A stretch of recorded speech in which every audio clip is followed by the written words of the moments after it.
I never thought I'd return to my father's townhouse, the one on Queen Anne Hill overlooking Lake Union, where the air always smelled of rain and cedar. But life has a way of circling back when you least expect it. After the divorce, I had nowhere else to go. The house sat empty for 2 years, gathering dust and memories I wasn't ready to face. That afternoon, while sorting through a stack of mail and unopened bills, a new message appeared on my laptop. The subject line was simple. Resident notice. Suspicious activity reported near the service entrance.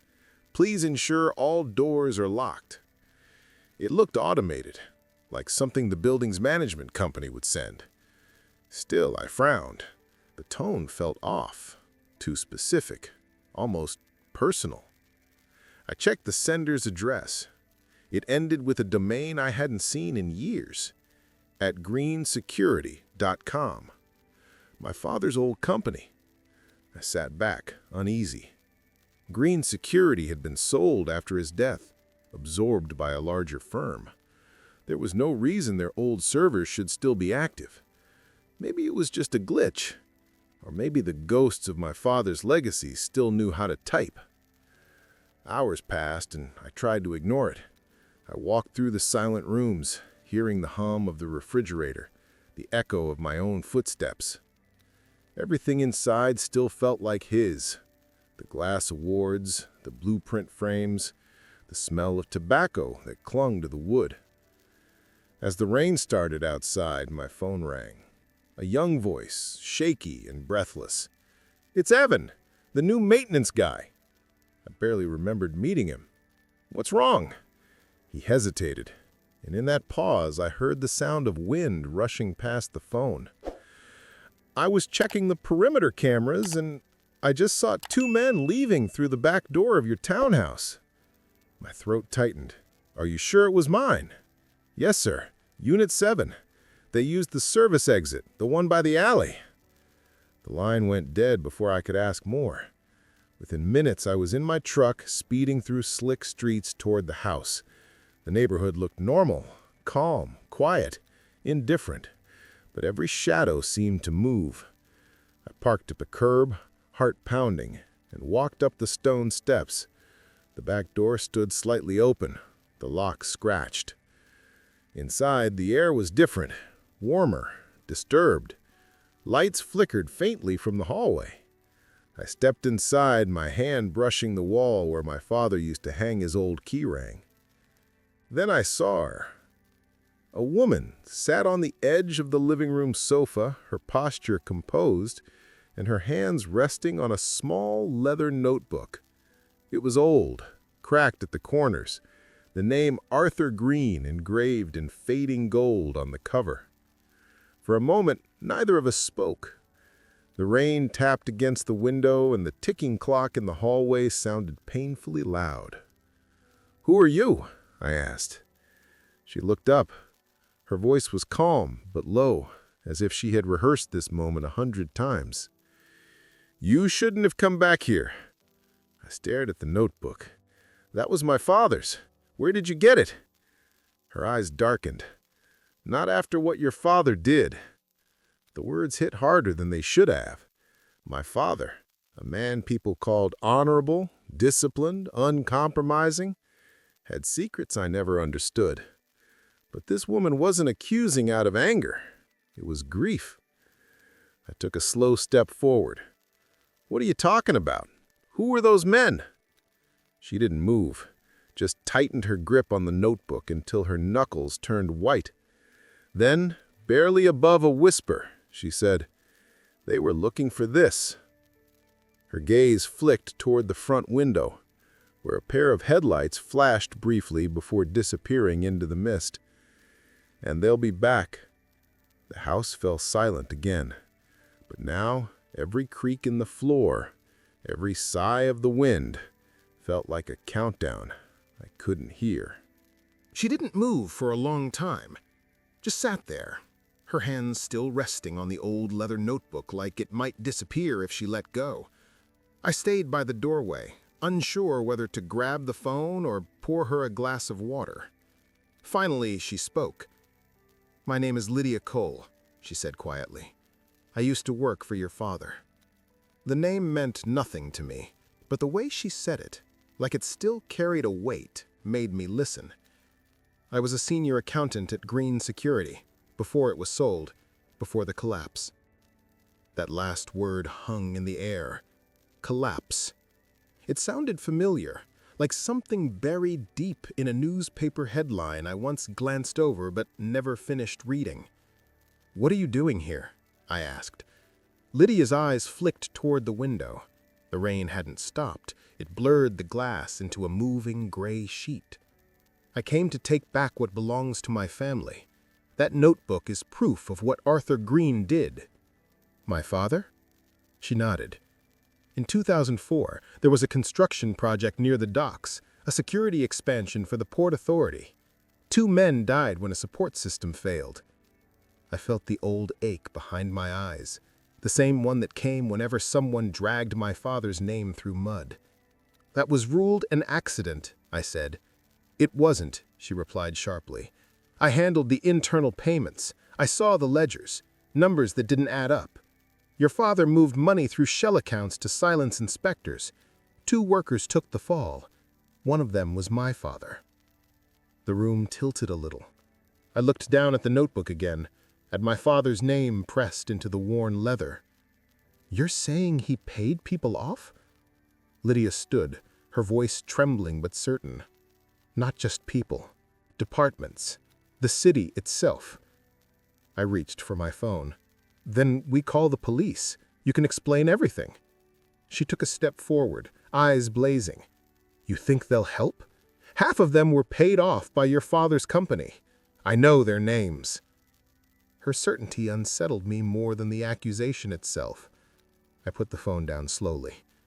"You realize how insane that sounds?" "I do," she said softly. "And yet here I am, standing in the home of the man who ruined my family, because the truth was buried right under his floorboards." Outside, thunder rolled faintly over the lake. A part of me wanted to throw her out, to believe she was just another conspiracy chaser feeding on guilt and grief. But something in her tone felt grounded, too factual, too calm. "Why now? It's been 20 years. She looked at me like she'd been waiting for that question. "Because someone's trying to erase what's left. Those men tonight weren't thieves. They were cleaners. They worked for the new Green Security, and they came for this." She handed me the notebook. The leather felt warm, almost alive. Inside were pages filled with meticulous handwriting, columns of figures, names, initials, wire transfers. The ink had bled slightly at the edges from time and humidity. Near the back, several pages were missing, torn out carefully. Before I could ask about them, my phone buzzed. A text from Evan. "Sir, I looked again at the camera logs. The 2 men, they were wearing Green Security uniforms, but I can't match their IDs. Their names don't exist in our system." I stared at the message until it blurred. Lydia watched me with quiet pity. "You see? Even your father's ghost still knows how to clean up." I turned another page, scanning the neat lines of ink. Dates from 2004, payments marked as site compensation, municipal adjustment, and then nothing. The next page was gone, ripped at the seam. Only a faint pencil mark remained on the torn edge. I held it closer to the lamplight. 4 words, written in my father's hand, faint but deliberate. "Do not trust the ones sending the notices." The same notices that had brought me back here. Outside, another email alert chimed softly. I didn't sleep that night. Every sound the house made, the creak of settling wood, the faint hum of the fridge, felt like a presence waiting to move. I sat in my father's old office with a single lamp on, the leather notebook open beside my laptop. The resident notice email still glowed on the screen. Out of habit, I clicked on the sender's address again. Notifications@greensecurity.com. My father's company, a brand that hadn't existed in years. I ran a quick search through the server details. The domain had been deactivated in 2011, yet the message had arrived barely 4 hours ago. Behind me, Lydia sat quietly at the edge of the couch, her arms folded, watching the rain through the window. "You look like him when you do that," she murmured. "Do what?" "Chase ghosts through numbers." I didn't respond. The terminal filled with lines of code as I traced the email's route. Each bounce led to an internal server, one that still carried the green security signature. "How is that possible?" I whispered. Lydia turned from the window. "Because your father built it to last. That notice system wasn't just for residents, it was his surveillance network." I frowned. "For what? Security updates?" "For control," she said simply. Arthur created the first model to monitor corporate housing, units owned by his company, leased to executives. Every email, every motion alert, every access code was mirrored to a hidden database. Officially, it was about safety. In truth, it was about keeping watch. I stared at her, remembering the way my father used to check locks 3 times before bed. How he'd say, "Trust the system.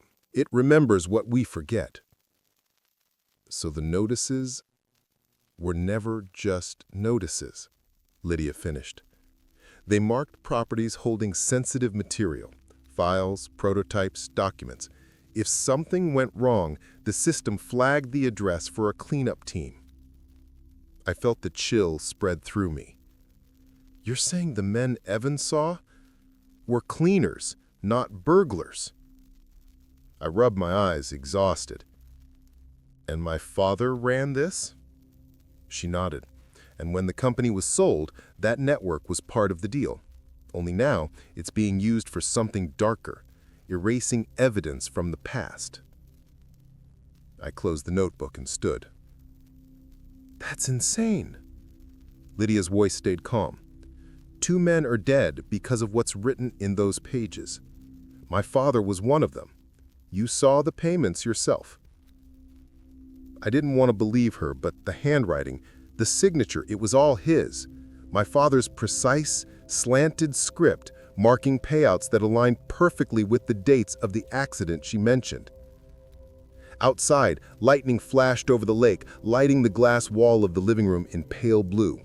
The reflection showed both of us, me standing, her sitting, and for a second, we looked like 2 people trapped inside someone else's memory. I glanced at the clock.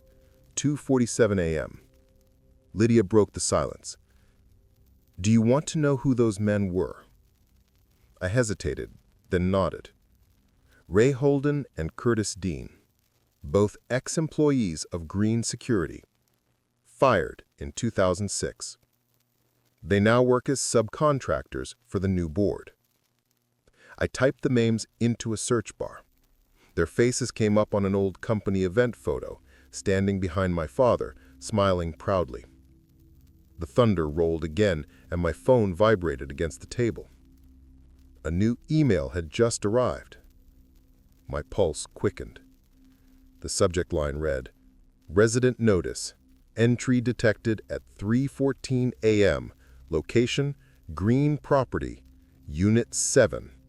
I froze. That was this address. And I was still inside. For a long moment, neither of us moved. The email still glowed on my screen like a warning light from the past. Entry detected at 3:14 a.m. Lydia met my eyes, her voice barely a whisper. "They're here." The air changed, dense, heavy, listening. Somewhere below, a floorboard creaked. I turned off the lamp, plunging the room into soft blue moonlight. We moved silently toward the hallway, the rain muffled against the tall windows. "Which way?" Lydia breathed. "Back office," I said.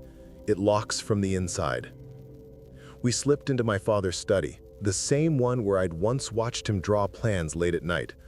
The room still smelled faintly, of tobacco and ink. I shut the door gently, turned the latch, and motioned for her to keep quiet.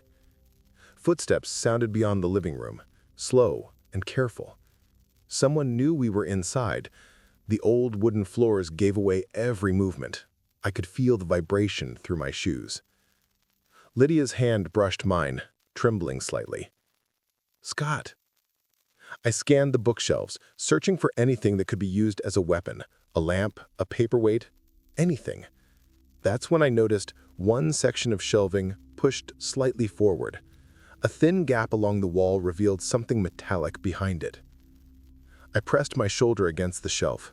It moved an inch, then another. Dust drifted out, and behind it, a square metal door, a safe, built into the foundation. Lydia stared. He kept records even here. On top of the safe lay a small black box, a cassette recorder. I pressed play. The tape crackled with static, then a familiar voice, calm and measured, filled the room. "If you're hearing this, I assume they came for what's inside. Burn it, or they'll burn you." My stomach twisted. My father's voice, older, quieter than I remembered, as if confessing to ghosts. Lydia looked at me. He knew this would happen. Outside, the footsteps stopped. The silence that followed was worse than the noise. I moved toward the door, listening. The clock in the hallway ticked twice, then nothing. "Stay here," I whispered. Lydia shook her head, but I slipped out anyway. The corridor stretched ahead, empty except for the faint smell of wet pavement drifting through the air. I reached the living room. The front door was still locked, but the window by the staircase, wide open, curtains fluttering like pale ghosts in the wind. Rain had soaked the floor beneath it. Whoever had come in was gone. I crouched near the windowsill, scanning for any trace. That's when I saw it, a small plastic card lying face down on the wood. I picked it up. The logo on the front hit me like a punch to the chest. Green Security. The name beneath it was printed in clean black letters. Evan Shaw. The maintenance guy. The same one who had called me hours earlier, sounding terrified. My hands went cold. Lydia appeared behind me, her eyes wide. "What is it?" I turned the badge toward her. She froze. The color drained from her face. "That's the maintenance guy, the one who called you." For a moment, we just stared at each other, the rain whispering against the glass, the empty house breathing around us. Then I realized something even worse. The resident notice system wasn't warning us anymore. It was guiding them.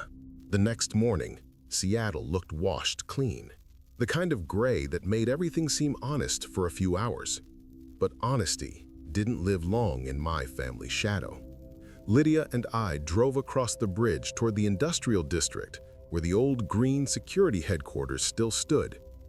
The building had been abandoned since the merger, its windows clouded with dust, its sign half fallen, letters rusting in the drizzle. "This place should have been demolished years ago," I muttered, parking near the loading dock. "Corruption never tears itself down," Lydia said. "It just changes address." Inside, the air was thick with mold and silence. Old file cabinets lined the walls like coffins, their drawers warped and half open. The echo of our footsteps bounced off the concrete. Every sound felt too loud, too exposed. I found the old conference room first. Glass walls smeared with fingerprints, a long table still cluttered with binders and faded coffee cups. The company motto still faintly visible on the far wall, "Securing what matters." I couldn't help but laugh under my breath. We searched room after room until Lydia called down the hall. "Scott, here!" Her flashlight beam caught a small office at the end of the corridor. The door marked Arthur Green, Executive. My father's name. Seeing it again made my stomach knot. We pushed the door open. The room was smaller than I remembered, stripped of everything valuable. The blinds were half torn, the desk covered in a fine layer of dust. But behind it, the floor had a slightly different shade, a rectangle cleaner than the rest. I knelt, brushed the dust away, and found a loose tile. Beneath it, something hard. a metal box. I pulled it out and pried it open. Inside lay another notebook, newer, heavier, bound in dark leather. Not the same as the one Lydia had found at the house. This one looked official. I opened the cover. Neat handwriting, precise and slanted, filled the pages.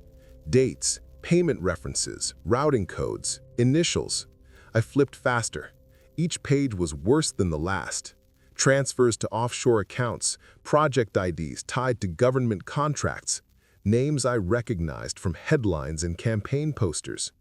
And at the bottom of the final page, written in my father's steady hand, "Everything I built stands on someone else's silence." For a long time, neither of us spoke. Lydia's voice came out, barely above a whisper. "He kept it all. Every transaction, every payoff." I nodded slowly, the weight of it pressing down like concrete. He wasn't hiding it from the world. He was hiding it from me. Her eyes filled with quiet anger. "My father found one of these ledgers 20 years ago. He tried to take it to the city auditors. A week later, they called it structural negligence. They blamed him for the deaths. And my father let them." She swallowed hard. "He made sure of it." The sound of the rain intensified, like the sky itself was trying to wash the building clean. But some stains don't fade. I closed the ledger and looked at the name embossed on the front. A. Green, 2004. I thought of all the times my father had lectured me about integrity, how he said a man's worth was measured by the things he built that outlived him. Now, I realized his empire had been built on the bones of better men. When we finally left, the afternoon light had faded to silver. The city skyline glimmered through the mist as we crossed back toward Queen Anne. Neither of us spoke the entire drive. When we reached the townhouse, I noticed it immediately. The front door slightly ajar, the latch twisted, splinters along the frame. Inside, the living room lights flickered weakly, swaying shadows across the floor. The shelf in the office stood open, the wall behind it exposed. The safe was gone. The next morning, I walked into the Seattle Police Department with the ledger tucked beneath my arm like it was proof of my own sanity. The lobby smelled of wet coats and stale coffee. A young officer at the desk barely looked up. "I need to report corporate fraud, possibly linked to multiple deaths," I said, keeping my voice even. She gestured to a clipboard. "You can file a statement. Someone will call you." "I have evidence," I pressed. "Financial records from Green Security, my father's company." That made her glance up, her expression tightening. "Wait here." Minutes later, a detective emerged from a side hallway, mid-50s, thick hands, silver hair cropped short. His badge read D. McCleary. But what caught me was the small green security pin still on his lapel, dulled with age. He shook my hand without warmth. "Scott Green, right? Arthur's boy." "Yes, I have something you need to see." He led me into a small interview room, the kind that made you feel like you'd already done something wrong. I placed the ledger on the table and opened to the final page. He scanned it, eyes flicking quickly across the numbers, the signatures, the names. When he looked up, his face was unreadable. "You shouldn't have this. It proves criminal activity and cover-ups. I want this investigated." He closed the book carefully. "Son, your father's been dead a long time, so has everyone tied to this mess. Bringing it up now helps no one. So you're ignoring it. I'm saying let the past rest." I noticed then that his right hand rested on the ledger, not in protection, but possession. I slid it back toward me. "You worked for him, didn't you?" McCleary's jaw tightened. "I was director of security before the merger. He gave me a chance when no one else would. Don't tarnish a man's memory just because you can't live up to it." That was all I needed to hear. I stood, tucked the ledger under my arm again, and walked out before he could stop me. Outside, the gray morning had turned darker. I crossed the street, rain dripping from the awning above. That's when I saw it. A black sedan parked across from the station, engine running, no plates. I started walking. So did it.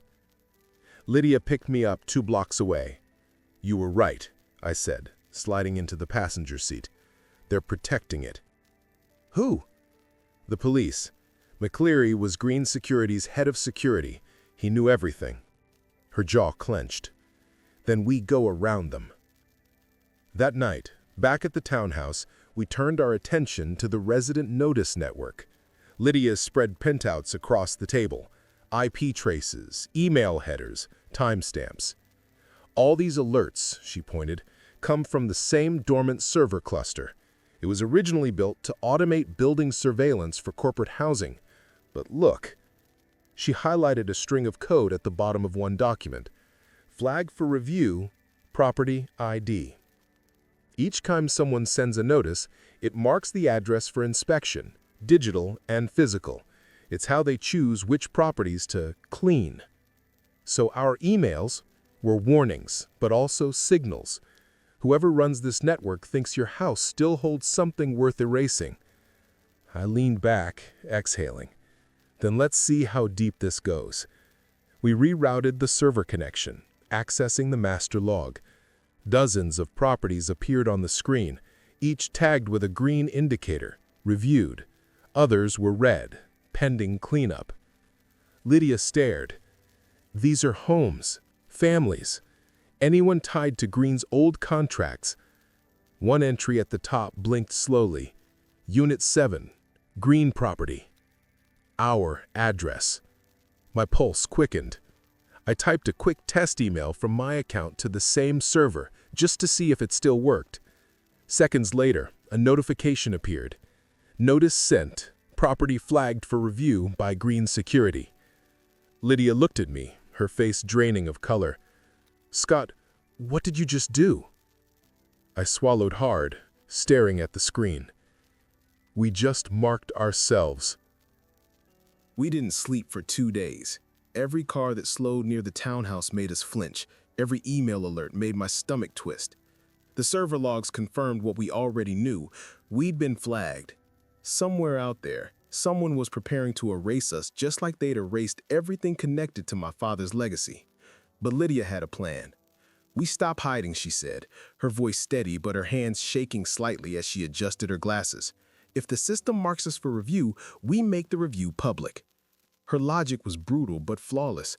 The only way to survive was to expose it all before they silenced us. We turned the dining table into a war room. Laptops, coffee cups, stacks of documents spread across every inch. Rain hammered against the windows as if the whole city wanted in on the secret. I reopened the network portal and pulled up the master console. Dozens of property IDs appeared, silent witnesses to years of corruption. Lydia began compiling the financial files, scanning every page of the ledgers and uploading the digital images. "These go to everyone," she said.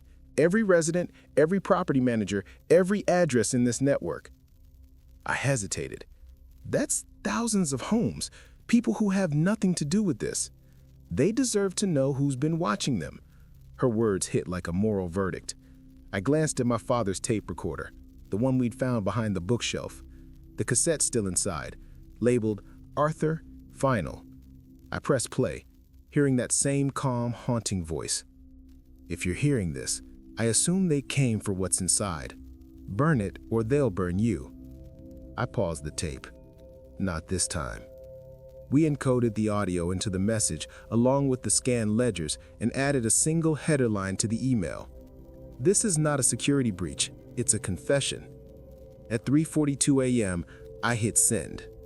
The system hummed to life, the server lights blinking like nervous eyes. For a few seconds, nothing happened. Then one by one, new log entries appeared on the console. The notices were transmitting, hundreds, then thousands, firing through the Green Security network like a chain reaction. Lydia covered her mouth, whispering, "It's done." Within an hour, the world noticed. By sunrise, local news stations were running breaking reports. Mass data leak from defunct security firm reveals decades of corruption. Seattle engineer exposes father's secret surveillance network. Journalists camped outside the townhouse. Reporters shouted my name. Drones hovered over the property like vultures. Every channel ran the same headline: The Green Files. Former employees came forward. Contractors testified. One man, an ex-inspector, admitted live on air that he'd been paid to falsify safety certifications. The mayor's office released a statement denying involvement, which only confirmed it for most people. For the first time, my father's name wasn't whispered with respect. It was spoken with reckoning. But the victory felt hollow. Lydia sat on the couch, exhausted, the glow from the television flickering across her face. You did what he couldn't. You told the truth. Outside, sirens wailed in the distance, not toward us, but away, like the world had finally turned its back on green security. I looked at my phone. Dozens of notifications poured in. Journalists, lawyers, strangers calling me brave, reckless, doomed. Then beneath it all, a new email appeared. No subject line, just that same old address, notifications@greensecurity.com. I opened it, my pulse slowing as the words formed on the screen. Resident notice, final entry detected. I stared at it for a long time, the glow of the message reflecting off the glass, until Lydia whispered from across the room, "Scott, what does that mean?" I looked toward the dark hallway that led to my father's office, the same room where it had all begun. I said, "It means we're not done yet." The townhouse looked smaller under the flashing blue lights. Police tape fluttered across the gate, whispering in the wind like the ghosts of every lie my father had ever told. Reporters had already moved on to the next scandal, but the silence left behind felt heavier than the noise ever was. I stood there for a long time before ducking under the tape. No one stopped me. The property was sealed off, but technically, it still belonged to me, to the green name that had burned brighter and faster than I ever imagined. Inside, the air smelled of rain and old paper. The power had been cut, yet a faint hum echoed from the office, the server still alive, clinging to its purpose. On the screen, the same program flickered faintly, running on backup power. At the top of the display, one line pulsed in red. Final entry, detected. I clicked it. The coordinates matched an internal location code. Attic, Zone 04. The attic had been sealed since 2005. I remembered asking my father once what was up there. He'd smiled and said, "Just insulation and regrets." The access panel in the hallway ceiling was covered with fresh paint, almost invisible. I pulled a chair beneath it, pressed hard, and the wood gave way with a dull crack. Dust rained down. The smell hit first, cedar and thyme. I climbed the narrow ladder, flashlight in hand. The beam cut through a storm of cobwebs. Boxes lined the walls, each labeled in my father's block handwriting. Contracts, 2002. Legal, 2003. Audio. But near the far corner sat one smaller box, alone. It wasn't dusty. Someone had opened it recently. Inside were cassette tapes, photographs, and a single letter sealed in a yellowed envelope, my name written across it in the same ink I'd seen on every ledger, every sin. I unfolded the paper. "Scott, if you're reading this, then everything I built has finally fallen apart. I told myself it was for the family, that keeping us safe meant keeping the truth buried. But every wall I built turned into a prison, even for you. You tore them down. Maybe that's what love really means." I sat there in the half-dark, the letter trembling in my hands. The tapes inside the box were marked with dates, each one corresponding to the years my father's empire had grown. I didn't play them. Some confessions didn't need to be heard to be understood. Downstairs, the soft whir of the server reminded me that the system was still running, still watching. I went back to the office. The glow of the monitor reflected my face in the glass, pale and hollow. There was one final command line open at the bottom of the screen. "Shut down all systems. Y or N?" For a long time, I just stared at it. Then I pressed Y. The hum faded. The lights on the console flickered once, then went dark. For the first time, the house was completely silent. No alerts, no messages, no ghosts whispering through circuits. I stepped outside. The rain had stopped, and the city stretched below, quiet, distant, almost forgiving. The lake reflected the skyline in broken ripples of gold and silver. I took the letter from my pocket and read the final line again before letting it slip into the water. I built walls to protect this family. You tore them down. Maybe that's what love really means. The paper sank slowly, its words dissolving into the reflection of Seattle's lights. For the first time, the system went silent, and so did my guilt. Sometimes, the only way to honor your father is to destroy what he left behind.